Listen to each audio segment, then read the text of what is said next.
Olá você que nos acompanha, esse é o seu jornal antijurídico, coisas que você precisa saber, versão especial em podcast para o segundo episódio do seu curso de criminologia crítica para quem não sabe nada. Lembrando que o primeiro episódio foi sobre a criminologia positivista, e ao contrário dos demais programas aqui do canal, essa série de podcasts eu recomendaria que você escutasse na ordem.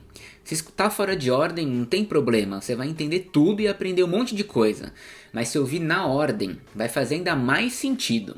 Bom, no programa anterior a gente viu que o século XIX foi uma doideira que só. Mas mais do que isso, que a criminologia positivista defendia a ideia de que os criminosos tinham algum tipo de problema, biológico, psicológico, evolucionário, enfim, normal é que eles não eram. Daí vimos o grande nome disso tudo, César Lombroso, e a influência dele aqui no Brasil através de Nina Rodrigues. E agora, na nossa jornada criminológica, você vai ver como que essa ideologia foi sendo superada, apesar de que até hoje, não completamente.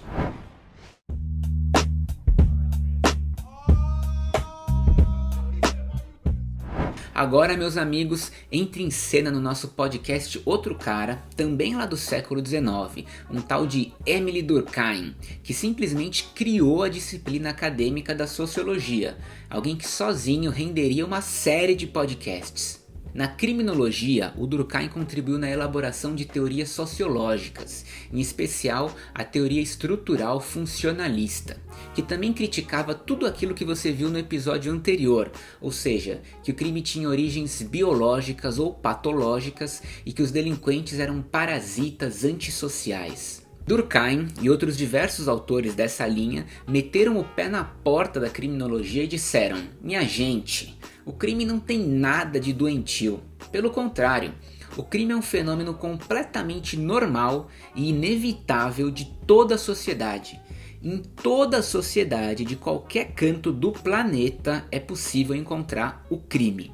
E digo mais, quer saber? O crime está em todas as classes sociais. Foi com essa linha argumentativa que esses caras ajudaram a quebrar a tradicional noção de que a criminalidade é própria das classes pobres. Talvez não tenham sido assim tão bem sucedidos porque, vamos combinar, até hoje a criminalidade é em regra associada quase que exclusivamente aos pobres e as condições econômicas ainda são a explicação clássica para a criminalidade.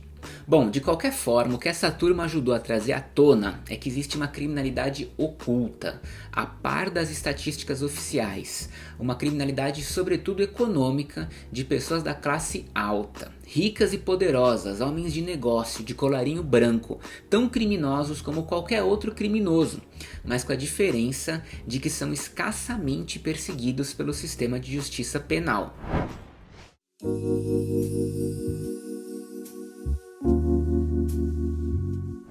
Na sequência disso tudo, outro autor importante aparece para somar, Edwin Sutherland, e a teoria das subculturas criminais. Sutherland também criticava todas aquelas noções criminológicas baseadas em condições econômicas, ou seja, pobreza. Ele argumentou que o que a gente estuda a respeito da criminologia é na verdade uma falsa amostra da criminalidade, porque, de novo, ninguém está levando em conta os crimes de colarinho branco, cujos autores não são pobres e mais, não cresceram em favelas pobres, não cresceram com famílias desunidas e instáveis e muito menos têm algum tipo de problema mental. O insight dele foi que os crimes de colarinho branco, como qualquer outro crime, ele pode ser e é apreendido, ou seja, apreendido em associação direta ou indireta com outras pessoas que já praticaram esse crime. Portanto, ele estava dizendo basicamente o seguinte: o fato de que uma pessoa torne-se ou não um criminoso é determinado em larga medida pelo grau relativo de frequência e de intensidade que ela convive com esse tipo de comportamento. Então veja só que desse ponto de vista, o crime não é considerado como uma afronta aos valores e às normas sociais. Pelo contrário, olha que louco, o crime está em conformidade com valores e normas de grupos específicos, que foram interiorizados pelo criminoso conforme ele interagiu, conviveu e aprendeu com esses grupos, com essas subculturas. Tá acompanhando o raciocínio? A realidade em que uma pessoa vive, suas condições sociais e o seu histórico de aprendizagem, tudo isso ajuda a determinar a qual subgrupo ou subcultura que essa pessoa vai acabar pertencendo e, consequentemente, quais valores, normas e comportamentos vão ser transmitidos para essa pessoa, ainda que ilegítimos.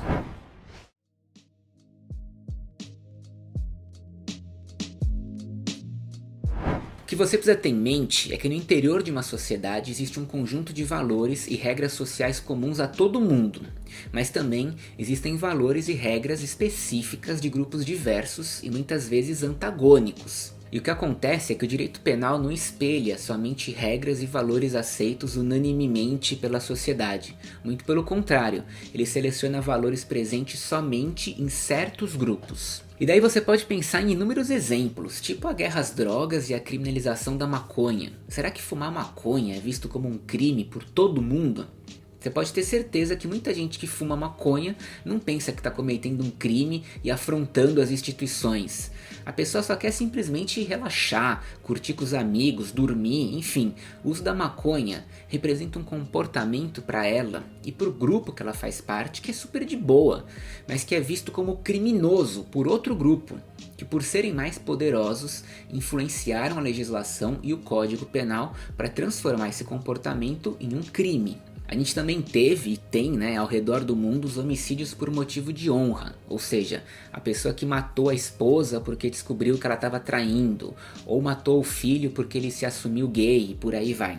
Você vê que a pessoa, apesar de ter completa noção de que matar alguém é um crime, ela é motivada por valores do grupo e da cultura que ela faz parte que influenciaram mais o comportamento dela do que um código penal dizendo que não se deve matar. Também existem países onde casamento gay é crime, onde ser gay é crime e onde casar com crianças, por exemplo, não é crime. Fora isso, existe também a questão do aborto, que assim como o casamento gay, é muito pautado por questões religiosas, que expressam valores de um segmento da sociedade que não representa o todo, mas que determinaram as leis penais daquele lugar.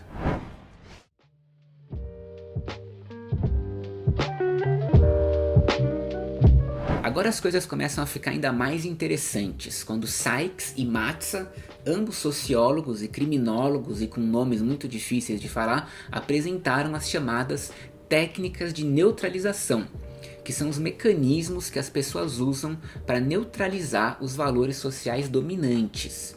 É mais ou menos assim, uma pessoa que mata outra pessoa, apesar de ter sido motivada por normas e valores do seu subgrupo, ela sabe que no geral matar alguém é errado, que isso é um crime. Ela reconhece sim que essa é uma norma social dominante. Tanto reconhece que é muito comum a gente ver criminosos envergonhados, arrependidos ou com sentimentos de culpa. A onda é, como que a pessoa trabalha isso na cabeça dela? Essa contradição de cometer um crime que está de acordo com os valores do seu subgrupo para aquele determinado momento e situação, mas que ao mesmo tempo não está de acordo com os valores da sociedade toda. É aí que entram as técnicas de neutralização, que é como as pessoas racionalizam e justificam o seu comportamento criminoso. Existem várias dessas técnicas desenvolvidas pelos autores Sykes e Matza, e eu vou passar aqui rapidamente por algumas delas.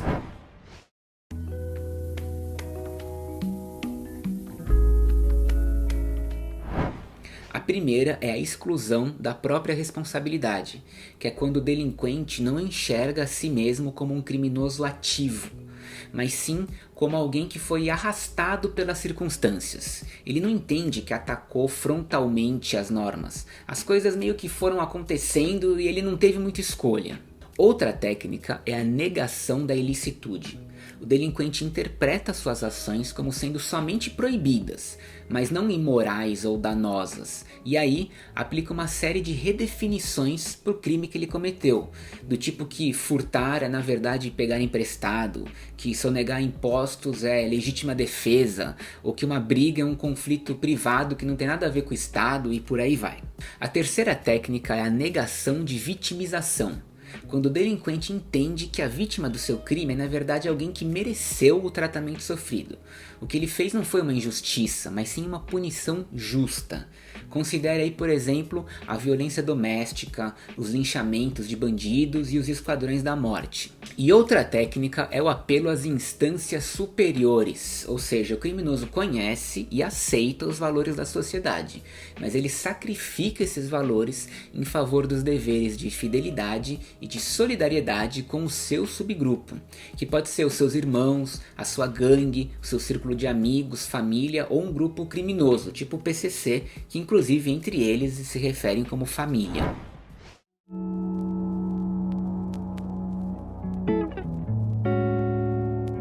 Bom pessoal, acho que já dá para encerrar esse episódio por aqui, antes de avançar para outra teoria importantíssima da criminologia, que é o Labeling Approach, que fica para o próximo episódio e que eu garanto que vai deixar as coisas ainda mais profundas. Desse episódio, Subculturas Criminais, espero que você tenha entendido melhor, ou se você não sabia absolutamente nada sobre esse assunto, espero que você tenha aprendido alguma coisa e desenvolvido um senso crítico sobre a forma como você entende o que é crime e o que são os criminosos.